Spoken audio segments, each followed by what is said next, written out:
if you have a sharp knife, would you hand it over to a toddler? They feel that studying Gita is something that you should do very late in life. So our minds are also like this sharp knife, and we really don't know how to handle it. Gita it started as a panic attack.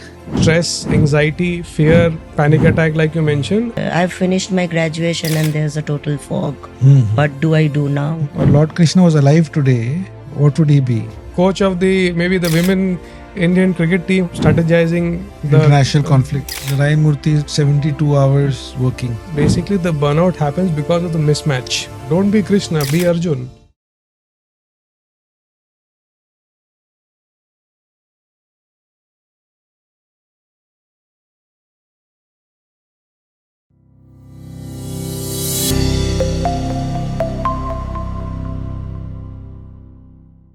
Hi Nishant, hello Madhu. Welcome to OMG episode 2. Thanks for inviting me. My name is Siddharth Junjunwala. Old friend of Nishant, new friend of Madhu. This is of course a very new topic for me, talking about Gita, though I've experienced it but never felt eligible to talk about it. Topic is never new, it's just that we don't talk about it. Yeah. Otherwise, this cannot be a new topic for anyone. It's just that we don't talk about it enough. So we feel that it's something, in a different world. A different world, or maybe people. at another age. Maybe a bit intimidating. And maybe for very older situations. Yes, so maybe we start with that. A lot of people in their, say, 20s or 30s or 40s, 50s, etc., they feel that studying Gita is something that you should do very late in life. Doing it now will make you soft or will make you unambitious. It's absolutely true, because when I started studying the Gita, of course, I was looking for many classes. I was exploring many options. And I was 48, just 2 years back, that is.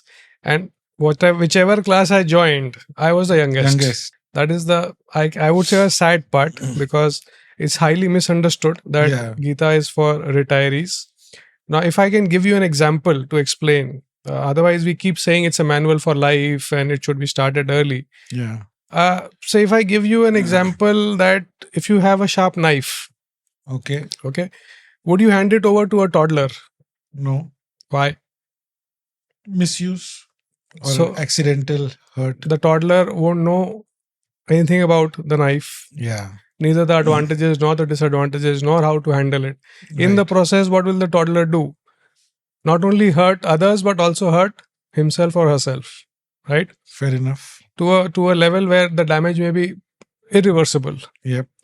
So our minds are also like this sharp knife, the human mind. Okay. And we really don't know how to handle it.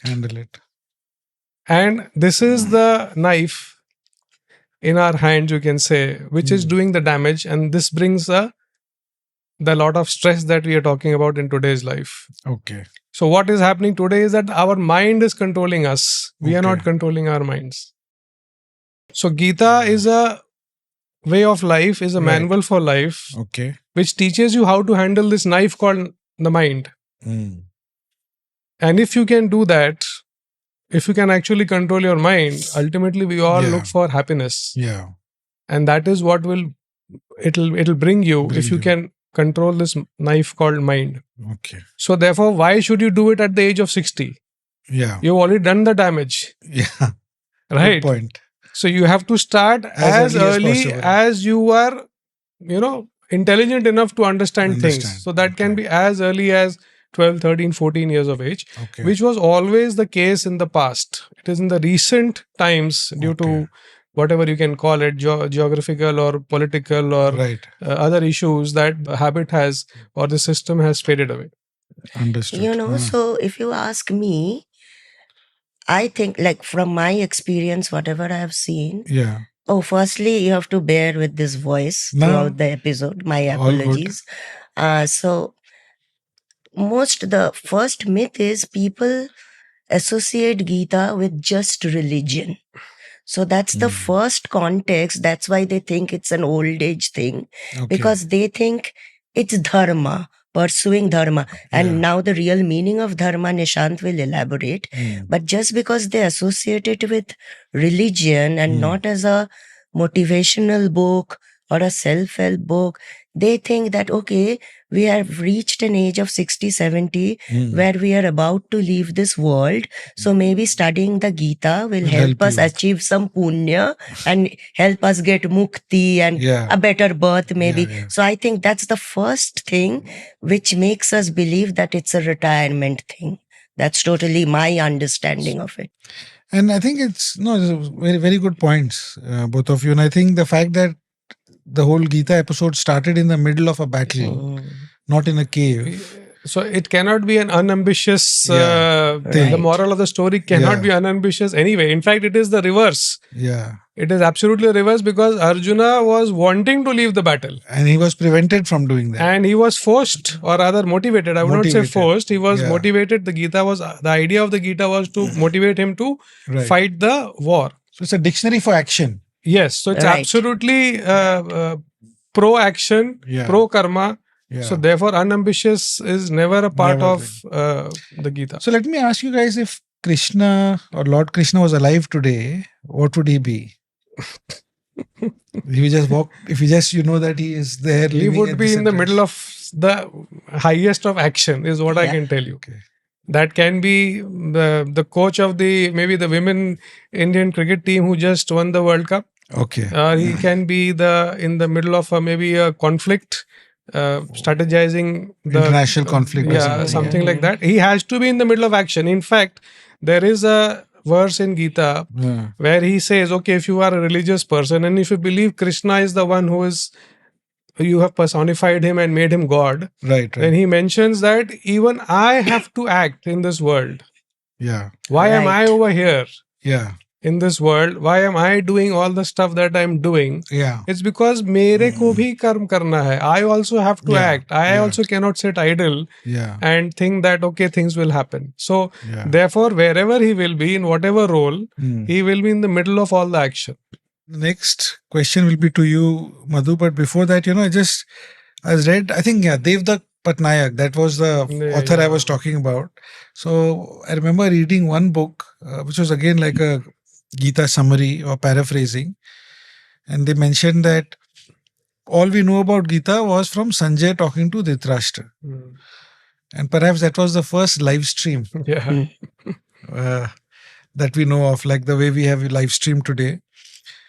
And he made a comment, I don't know whether it's relevant for education or understanding, but still, just for that it was a man with vision but no power. Sanjay had no executive power, but with extra vision, physical vision and otherwise, telling the story to a man with absolute power and no vision. Yes, and that vision is again not just physically but also beyond mental, it. Understanding life, understanding things. So it's not only physical vision that the person didn't have, it's also the outlook. And the fact that I think he only spoke one sentence, Dhritarashtra, in the whole of Gita. Apparently, he started off from there. So now I'll just, since you mentioned this, I'll add again a kind of a thing attached to this thing that see, Krishna spoke to Arjuna. That was the Gita, right? And it was not only Arjuna who was listening. It was also Sanjay and Dhritarashtra, right? 4 people. Yeah. But who got clarity and who got the entire message was only Arjuna. And neither Sanjay nor Dhritarashtra. Okay. So here a point comes in that who is teaching you is also equally important than what is being taught. Because what was being taught was same for all. But here Krishna was directly teaching Arjuna, and over there Sanjay was teaching or trying to convey the message to Dhritarashtra. So similarly here it brings to the point that when you start reading or studying Gita, it is very important from whom you take the learnings or whom you try to fix your teacher or guru or whatever you may call it. That's very important. So Madhu, you are a yoga practitioner, yoga coach, right? Right. Yoga, everything. Of course, I think yoga is one discipline or one export, I would say, from India that's recognized globally now. Right. Whether it is the US, Europe, anywhere. It's pretty much recognized everywhere. Yeah. And there are a lot of gurus who teach, etc. Right. And people consider that it is yoga means connecting the one. Right. Union. So union, and for people, they can start off it as a physical exercise, but they quickly realize that it's much more. It's connection with the universe. Yeah, and we discussed that from personal experiences. Right. Yeah. Yoga, what it does to you, no gym, no nothing gives you that. Right. That peace that you get after 1 or 1.5 hours of yoga. So the internal harmony. Yeah. So where do you see yoga connecting to Gita? Like, how do they influence each other? Are they the same? Are they different? Like help us with that. So, if you know the Sanskrit definition of yoga, so it says yoga chitta vritti nirodha. Okay. So chitta here is the mind or the intellect, and vrittis are the distractions. So it can be anything. It can be happiness, sadness, excitement, grief, anything. So, and nirodha means no. So the practice of yoga helps your chitta to be so stable that the outside afflictions or the distractions stop affecting your inside. So that is exactly the message of Gita. That whatever happens in your outside, of course, you do your duty, you address it. In your happy times, you do act like that. In your sad times, you act like that. But you shouldn't let it affect your inside in that way that you go into a serious depression or something. The internal system should be in bliss.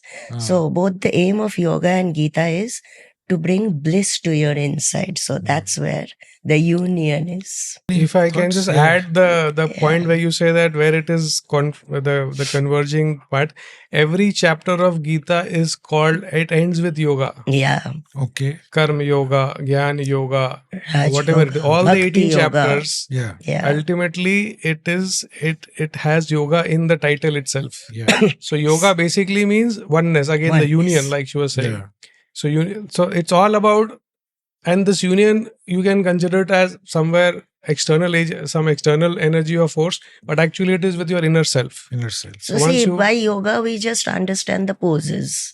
Like for common people, those are the asanas. But it's a lot beyond just the asanas. So if you study the 8 limbs of yoga properly, you will see that absolutely resonates with the message of the Gita.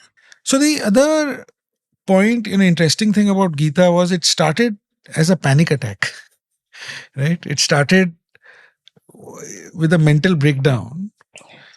And in today's world, a lot of people go through that. And Gita, and it's just symbolic by the number of counselors and the number of medical assistants for mental health that people need. In a way, this was the biggest mental health issue that happened, which was good for society in a way. So let's take let's take it from there only and look at the practical aspect in terms of maybe statistics. Okay. In today's life, I think stress is a common thing.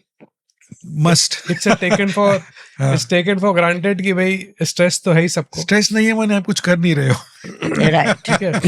Right. True. About 25-30 years back, do you think this was common?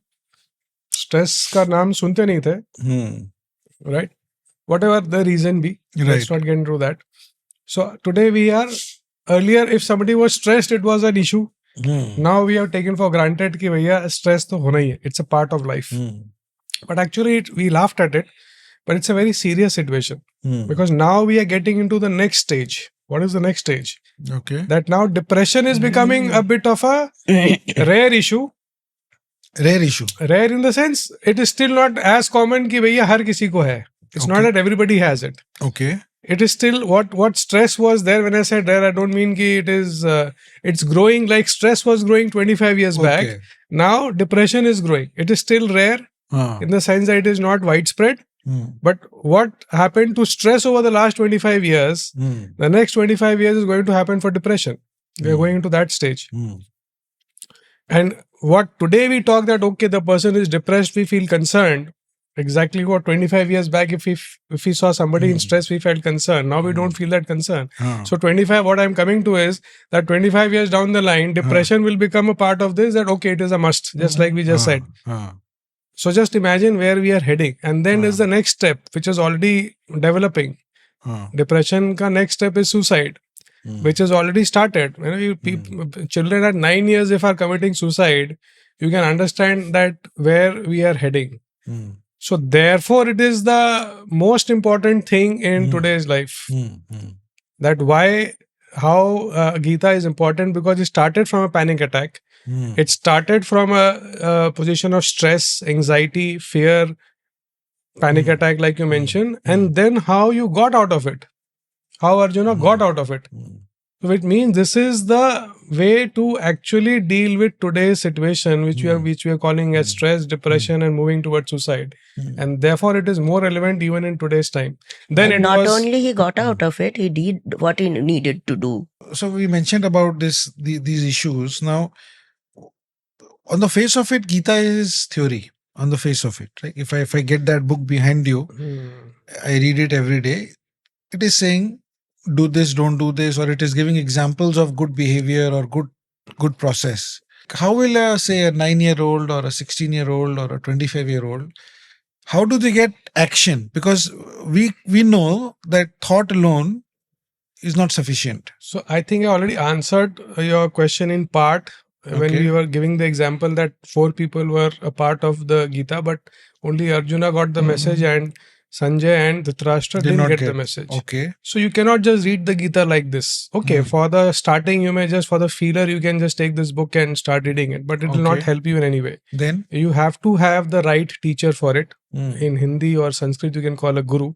So that choice has to be, very important. That from whom you are understanding or getting the Gita trained in Gita or whatever you can call it. So that choice is very important. So there is the eligibility written in Gita itself, that what your guru can be, who can teach you the Gita in the right way. So it's called Tattva Darshi Gyani. And uska bhi description diya gaya that what does it mean. So I'm not going to the details of that, but what we have done is, see, this book is originally by Gita Press. We have not printed the book. In order to guide you through this process, that from whom you should teach or learn the Gita, we have just repackaged it and given the references in the back. Got it. That how you should take your journey forward. You begin your journey. Of course, these are references of authentic sources where we connected and resonated with. You may or may not connect or resonate with the same teacher or the same guru. So I connected with my guru called Masterji, the reference we have given. Where he talks more about Gita ka sar, in general, what Gita means and how you can, what it means in your life. And there are again verse to verse explanations also. So these are the research done by us. We have recommended this. So this is a starting point for you. You may or may not resonate with them. If you resonate with them, fine, you just go ahead with them blindly, because it's already tested and authenticated through our research. But if you don't, then you search your own guru. So what does this actually mean is that when you ask the original question, that this is all about theory, how to bring it in action or practice.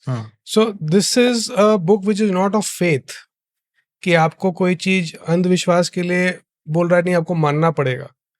It's a completely an experiential book. So you experience whatever you are.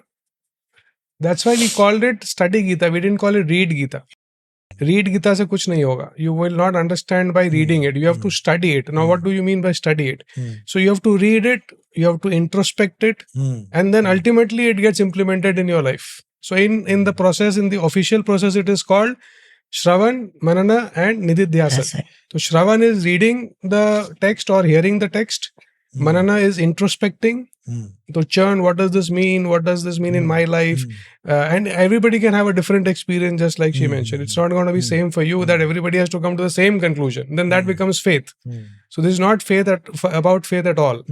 And then once you introspect it, then you see that the implementation thing happens more or less on its own, because the introspection is the main thing. Once you realize, okay, this is it, then you somehow tend to do it. Got it. Automatically. So, since we're talking about learnings and lessons of Gita, I mean, for a reasonably average person, there's the famous shloka that is, Karnam. I'm not the best to pronounce it. Maybe you can help the fact. Let's go with the sar. Karm kar phal ki chinta mat kar. So that is very well known as the essence. Yes. That do Karmanyavadi karaste ma phaleshu kadachana. Correct.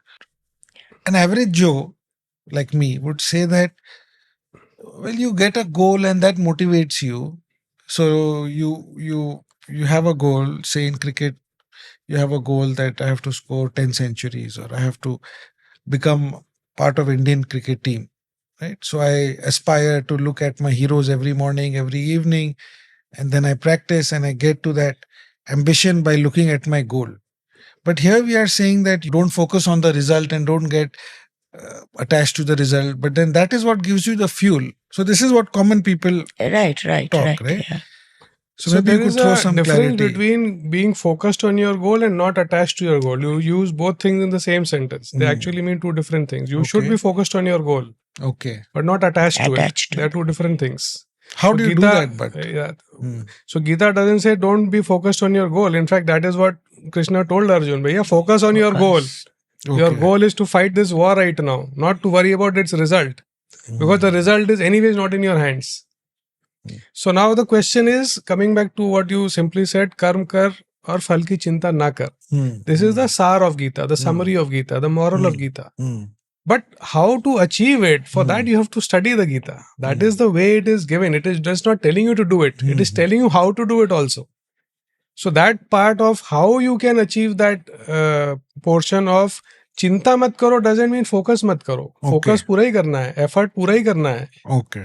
और जितना आपको उसमें मेहनत करना है, focus on your efforts and not get attached to the results, because the results are anyways not in your hands. No matter how much effort you put in, no matter whatever you do, you still cannot guarantee that the outcome will be as per your choice. So something which is, I'm giving you a very simple explanation, otherwise you have to go deep to actually implement it. So I'm not giving a teaching over here, but trying to give it in a simple kind of a situation, that something which is not in our hands, if we are wasting our energy on that, then what are we doing? That energy, whatever we are wasting on thinking about the result, we are not putting in the efforts. Okay. Right. So, therefore, we are losing out on our energy, which we should be putting on our efforts. Because that is in our hands. But this is a very basic and a very rude, a very easy example. Raw. We see every year, it happens every year in front of us. Like a farmer puts in 100% effort and then comes a flood. But that doesn't stop the farmer to repeat it next year. So it's the same thing. Because it's not in our hands. The farmer example is a very classic example that how other things are involved in the process. Of the result. Which in normal scene we may not see, but actually they are. And those are not neither in your control nor know about it. And the flood doesn't demotivate him that he doesn't try it again next year. He again does it. He again does it. So focus on result and attached to result are absolutely two different things. Focus you have to do. The focus is a must. So, now, okay, we understood about result. Now, in terms of action, of course, there are some Tendulkars in the world and some Elon Musk in the world, etc. But for a lot of people, they want to do the action. So they want to go for a morning walk. They want to do all the steps that they need, whatever their goal is. If it's a musician, it's music. If it's yoga, it's yoga. If it's business, Right. But they end up not achieving their potential of the amount of tasks done, which is, I think that's the most common disease in terms of performance, that capable people do not result whatever may be, but they do not do what they think they can. So there was this whole phrase that occurred to me was, if it's not in your calendar, not in your life. So the thing is procrastinate. So how can Gita, so just to complete the question, action itself, what would be your message? How do you help people to stay on track and do the action that they can. So from Gita angle, it's going a bit deep in terms of the question that you asked. But since you asked, there is an explanation for that. That is called being tamasic in nature, laziness. So it is an inherent quality, you can say, characteristic, you can say, nature, you can say. That there are some people who are inherently lazy. Now, how it will help is first to understand the problem. So anything you can solve is only when you know the question. Yeah. If you don't know the question, you will definitely not lead to the answer. Okay. So at least the question is here. Okay, why am I lazy? Okay, my inherent nature is that I am maybe a bit tamasic in nature. One who's super active is called rajasic in nature, and one who is more of a kind of a person who's already having balance in life. That's called sattvic in nature. So there's a going into bit of the contents of Gita, which I generally don't want to, because I'm not an expert on Gita in the sense that I'm not a teacher of Gita. I'm a student of Gita. So that's why I generally don't want to dwell it. But since you asked, I'm just giving you an outline that there is an answer to it. Yeah. Because there is a question. That question Gita has, and therefore the answer will also come. Otherwise, if the question is only not there, you can never find an answer. Then, extending this same problem, first is, okay, I know what I want, but I'm still not doing that. So that is one problem. But if you go deeper, a lot of people have a fog problem. They don't know what to do in the first place. Confusion. You've done your graduation, or for whatever reason you have, sometimes you need to act because you need to either earn or you need to take care of people, etc. But sometimes life has put you in a situation, say, okay, I've done my graduation, I have total fog. If you ask, what do you want to do? I don't know. Directionless. What do you want to become? Directionless. So I'm actually imagining right now Arjun talking to Krishna. I am in fog. I don't know what to do. Yeah. I have fought, I have trained for this for my entire life. Yeah. And when the moment of truth has come, there is fog around me. Yeah. So Gita to start ही उसी से होता भाई. So whatever fog you have in your mind, you have to.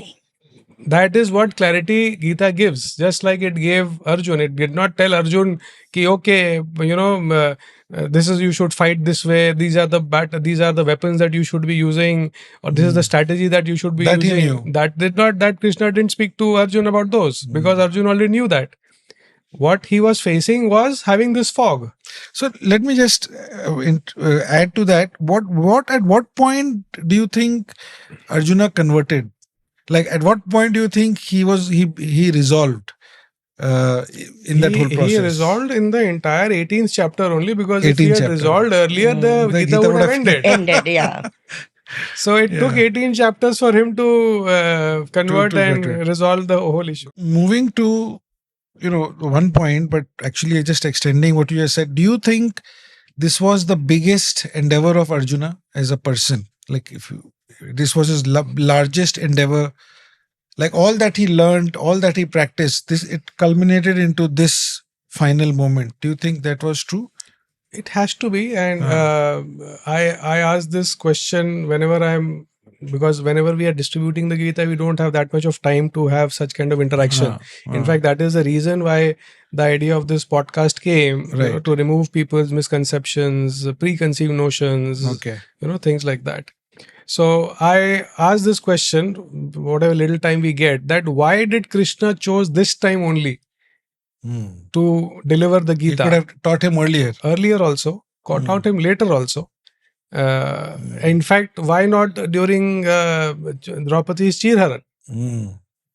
वहीं पे दे दिया होता, सबको मिल गया होता. Right, but it's not that way. It cannot happen that way. You have to be ready for it yourself. Right. Then only you can accept the knowledge. Hunger has to be there. Yes. So it's said the guru comes when the student is ready. So out of, say, 1,000 Gitas that we distribute, obviously 1,000 people are not reading it. But at least 50 will. So those who are the seekers, or those who have that inquisitiveness, those who have the question, those who are the seekers, for them it will make sense. And therefore, that was the moment, coming back to your question, that of course it was the biggest moment for Arjun, and also because it correlates to our current situation also. Just the fog thing that you mentioned, which is a common thing. I don't know what to do. I may have the highest degree, but now what? Same was the situation if you correlate was with Arjuna. I have the highest of weapons. I have the Brahmastra, I have this and that, whatever it is. I've been trained by Indra. I've been trained by Shiva himself. If you go by the story, now what? Now I'm confused. I'm under fear, anxiety, stress, panic attack, dilemma, confusion, all the emotions that we go through in our daily lives. So therefore, the symbolic meaning, your question should have been that something which happened 5,000 years back. How is it relevant in today's life? Whether somebody fought the war or not, something happened or not. So what is symbolic is important for us. That the Mahabharata battle that Arjuna was fighting are our own battles that we fight on a daily basis. That is the symbolic. And the same fog that you are referring to, we have what Arjuna had. And the way out of it was Gita itself. So if we want to get out of our fog relating to our daily battles, that is the same solution. And like when I said that the guru arrives when the student is ready. So if I distribute 10 Gitas on a particular day, I at least end up meeting 2 people who come and say, today itself I was thinking that I should start studying the Gita, or if I had it, I would have studied. So that means the student is ready and the Gita entrance. So you can call it a coincidence, but it has happened with me repeatedly. This is very common. This is amazing. The experiences of distributing the Gita are overwhelming, cannot be even explained. There's no logic behind it. Some such weird things have happened. All positive ones, of course. And that motivates us to continue this seva. So, just adding to that, as kids growing up in India, I think we all played 2 games for sure. One was Ludo, right? And the second one was Hindi mein jo bolte hain Saap Seedi or Snake and Ladders. Yes. I think it's still widely sold and played by children. And I always remembered this in Snake and Ladder. You had this at square 99. In fact, I've written a square 99 problem or square 99 principle. You could do very well, but in the last, there is a chance that you go all the way back. Right? So that is exactly Arjuna's situation. What you were just referring to. And there seems to be, like, even when you study, personally also you see that whenever you are in a big milestone, or you have the option of sliding all the way back. The toughest test does not come in the beginning, in the middle, but at the end. In fact, for Buddha also, there is the way that it goes that Mara, he gave when he was just about to be emancipated from all what we say dvesh and rag, attachment, aversion. He was bombarded with everything he got. Fear, temptation, doubt, and so that he succumbs to it. And many people do succumb to it, by the way. So Arjuna also he was in that square 99 position. Yes, absolutely. And just like you rightly mentioned that these will come. If I can give a glaring example from the mythology, if you are referring to it, was sage Vishwamitra. He succumbed to the pleasures, right? That is the same 99 square, but here the difference is Krishna was there for him. And that is what Gita is for. That if you are Vishwamitra without a guru, without a guide, without a manual for life, you will probably succumb. Square 99 problem. You will fall into that trap. But if you take the message of Gita and understand the situation, you will be like Arjuna, who will be out of it. So if you add a little bit of history, mythology into it, then I can give that angle. Let me bring out a very current issue. Narayan Murthy has been famous in the circles recently with his comments about 72 hours working. A lot of online chatter, a lot of protest. For the most part, people are saying Protesting. that it will not work out for an employee because you are the owner, you work for yourself, but you cannot expect it here. Others and then there is this whole culture where even Elon Musk and Jensen Huang have talked about the 996 culture in China, which is though illegal but standard, which is 9 to 9 every day for 6 days a week. So 72. Resultant with that, even if you are the owner or even if you are a stakeholder, people talk about burnout. So at one end, we were talking about this fog and lack of any action, total paralysis. And this is too much action. And this is another spectrum where Right. people talk about burnout. Like, I don't have time. This is in whichever capacity, right? Does not necessarily need to be in a commercial capacity. So where does Gita help in this burnout situation? Because the essence is people who are fully in action, they're facing this issue of burnout, and then they are succumbing to measures to reduce the burnout. So if I can give the Gita angle again as a student, not as a teacher. So starting with a practical example, maybe to make things easier to understand. For example, there is a coupling. Say, gaadi jab chalta hai, tires are running for thousands of kilometers. They are running right without any burnout. But what if there was a mismatch in the coupling? Then what would happen? Then can you think the car can run or the tires can run without the burnout? Probably it will not even run a few kilometers. Otherwise, if the setting is right, it can run for thousands and lakhs of kilometers. So what Gita refers to here is basically the burnout happens because of the mismatch. What is the mismatch? What is the term that it refers to is called Swadharma. That is what is your innate nature. You have to do things based on that, and therefore then it's a perfect match. Then whatever you do, you will never have a burnout. You will always be happy. Now the problem is that we measure it only in terms of economical success. There can be lots of success. It is ultimate goal is happiness. So if you have a perfect setting, then you will always be happy. Which is your ultimate goal. Money is not my goal. Money is, I think, as means towards goal or towards happiness. So that in Gita's language it is called Swadharma. That is in easier language you can put it as your passion.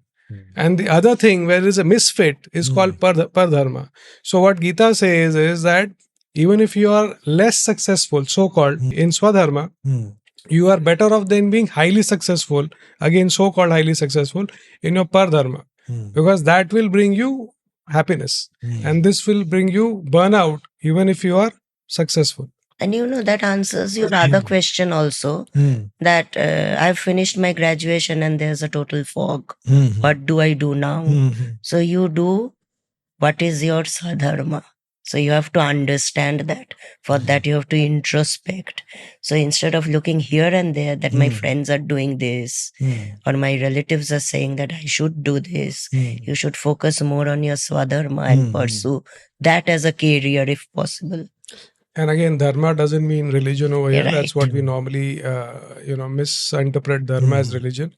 It's purpose, your way of life. Yeah. It's your duties, your responsibilities, the way you are made. Yeah. Your dharma is different from my dharma. Religion has got nothing to do with it. Yeah. So, as we wrap it up, India is becoming a world of startups, right? In fact, it is said that the Modi ji's vision of making it, the first class country in all respects by over 2047. Sorry, 2047 can only happen with more startups. Right.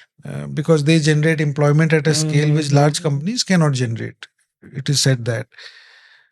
So if Krishna were mentoring a startup founder today, what would be his first lesson to that founder? So if Krishna was there, see, Krishna never forces an idea into you, right? So just because if startup is the trend right now, don't just jump into the bandwagon. Krishna would say that if you are made for startup, get into it and give you 100%. If you're not made for startup, the same concept of Swadharma and Pardharma, that if you're not made for startup, you don't understand what it means, and you are just joining the bandwagon, then don't do it. And if you are made for it, go ahead, give you 100%. And just till you reach your goal, you need to keep putting that effort till you reach your goal. So it does not matter whether, the whole world is doing it. Only if you are meant for it, then only you do it. Okay. And if you do it at the rate of 100%, nothing less than that. Right. That is his universal message. So for message. someone who says, yes, I am I am totally happy. I want to do a startup because this idea is great. And I want to be, what would be the lesson from Krishna to that founder? Chidiya ki aankh, Arjun is the best example. Don't be Krishna, be Arjun.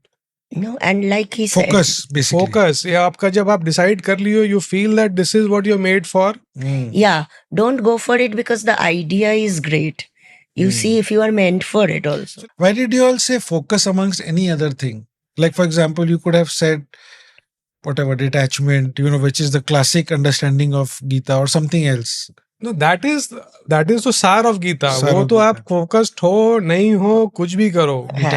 Detachment is a basic rule for everything that you do in life, because like we already explained that if you're thinking about the results, right, इसका क्या होगा, इसका क्या होगा, इसका, you're wasting your energy. It is as simple logic as that, because that is something not in your hands, and whatever energy you are putting it by that thought or action, you are not getting anything out of it. Your ROI is zero. okay. So why would you waste any energy thinking about something which is not in your control? So that's a very simple mathematics if you look at it that way. Agreed, it is difficult to implement, but understanding it is very simple. You are wasting energy on something which is not in your control. And like Therefore, you are not putting in effort on the things that you can do. You can. So obviously your output will be less, right? So that is a taken for granted, a granted situation. Yeah. Beyond so that, because both of you, generally in the last 1 hour, this has been one point where both of you have given the same exact answer. Yeah, I thought we agreed on most of the points. Because No, I mean, phrasing might be different. but because Arjun is all about focus, you have to become Arjun in the end. Again, one more question that I ask, in the short time that I ask 3 questions to people when I am in a small awareness session where I have 15 minutes. The first question I told you that why this point was chosen. The second question what I ask is that what is the significance of Krishna swearing that I will not pick up any weapons in the war? इसका significance क्या है? कृष्णा ने कसम लिया था कि प्रण लिया था कि मैं कोई भी अस्त्र शस्त्र नहीं उठाऊंगा. उसका सिग्निफिकेंस क्या है? तो उसका सिग्निफिकेंस यही है that I am there with you but I will do nothing for you. You have to do your own thing. करना आप ही को है, पूरा कर्म करना है और पूरे एफर्ट से करना है, पूरे फोकस से करना है और अपना जी जान लगा के करना है. अगर वो आपका ड्यूटी है, अगर आपका वो स्वधर्म है, अगर आपका उसमें final you're supposed to do that, then you have to do it. I can only show you the way. So Gita can ultimately only show you the way. करना तो आप ही को पड़ेगा. अर्जुन तो आप ही को बनना पड़ेगा. So coming back, since both of you mentioned learning focus, right? For the startup community, your key message is focus. What are the examples from Arjuna's life for showing focus? Arjuna's entire life is only about focus. Just give us 2 or 3 examples. The first thing which सबको पता है, चिड़िया की आंख. That if you are asked to shoot, everybody was asked to shoot that the bird of the eye of the bird lying, which is sitting maybe hundreds of yards away. So everybody said, I can see the tree. When Dronacharya asked, what can you see? So everybody saying, I can see the tree, I can see the branch, I can see the bird. And Arjun said, I can see only the eye, which I have to hit, which is my goal. So that is complete focus. Then in the Swayamvar of Draupadi, he had to shoot again an arrow in the eye of the fish. That again is focus. Now these are stories, so this is not a part of Gita, right? No, fair but enough. Since you are asking, I'm saying that why Arjun? Because Arjun is all about focus. And he was he was called Gudakesh. What is the meaning of Gudakesh? Who has conquered sleep. He did not sleep for 18 days, 18 nights. Gudakesh. Guda. Guda. What is the elaboration of this elaboration word? I don't know. It means that a person who has conquered sleep. He's always he sleeps at his wish. Will. At his will. So in the entire war, he did not sleep. That is the story part. But I'm talking about the focus, that in order to achieve that level of skill or quality, what kind of focus and dedication you need. Right. So he, in the entire 13 years of his vanvas, he was always training. He was never just roaming around the jungle and cutting out, passing out time.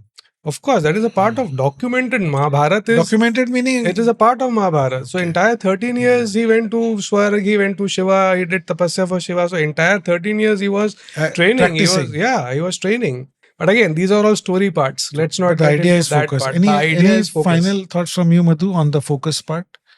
Because we want our listeners to get some actionable Yes. So, message here. Summarizing is that don't look up to Krishna. Become Arjuna. That is where a very strong key lies. People are looking up at Krishna, worshipping Krishna, but Krishna is always there. Krishna was there for Duryodhana also, na?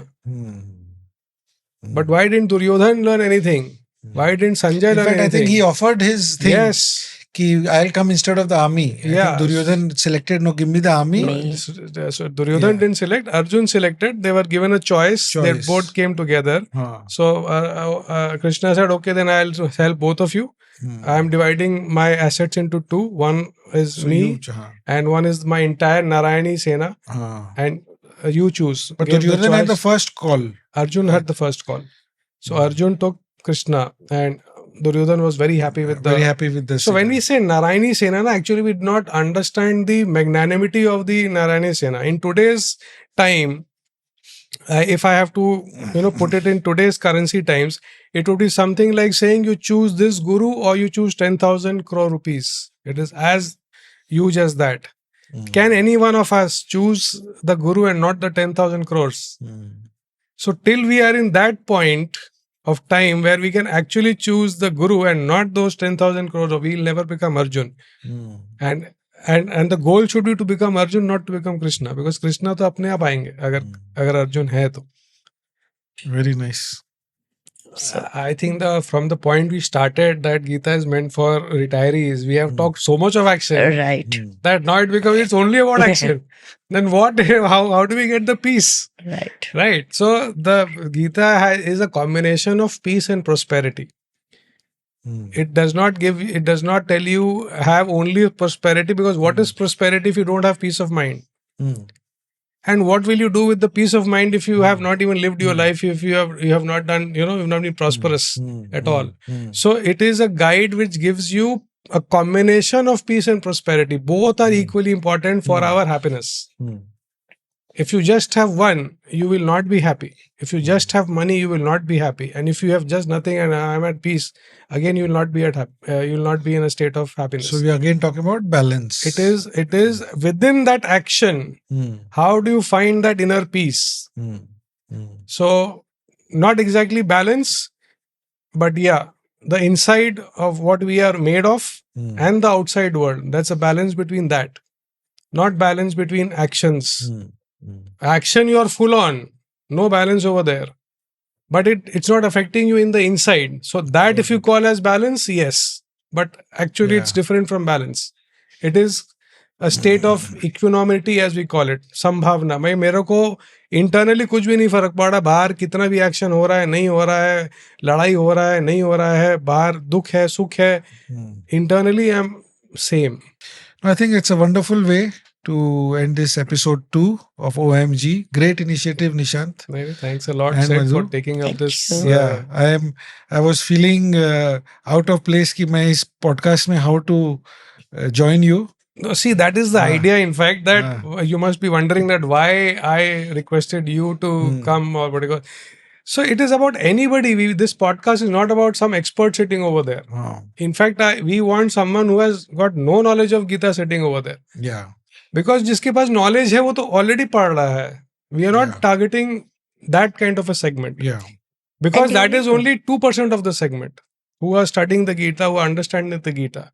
The 98% of the population, maybe more, are not studying. They are all bowing down to the book. They are all bowing down to the physical book. So it's a ritual, but not a practice. Yes, not a practice. But there is no ritual mentioned as such in Gita which you have to actually follow. It is all about understanding yourself. Yeah. And once you understand yourself, once you understand what life is, you automatically do things which are meant for you. Yeah. Be it profession, be it reaction, be it dealing with things, dealing with tough situation, be it dealing with joyous situations, whatever. You know what to do with it. Yeah. And therefore you are internally in a best frame of mind. And you have asked very nice questions common people questions, students' questions, employees' questions, business person's question. So these are the questions we are looking forward to, so that more and more the mass can relate to the Gita. That we can also apply it. It's not for priests and monks.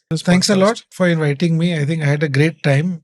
Time just flew. Absolutely. We had a great time as well. Yeah. And thanks a lot for keep up the effort. Great effort. No, we want all of you and all of the viewers to be a part of it, to spread this message, because it is the need of the hour. The level of stress, depression, anxiety, and the level of suicide. 9-year students, 9-year children, if are committing suicide, you can understand the level that things have gone bad. This is the good solution to it. So there's no harm in trying it out, right? Sure. Thanks a lot. With that, Thanks thank you. Thanks everybody. Thanks a lot. Bye.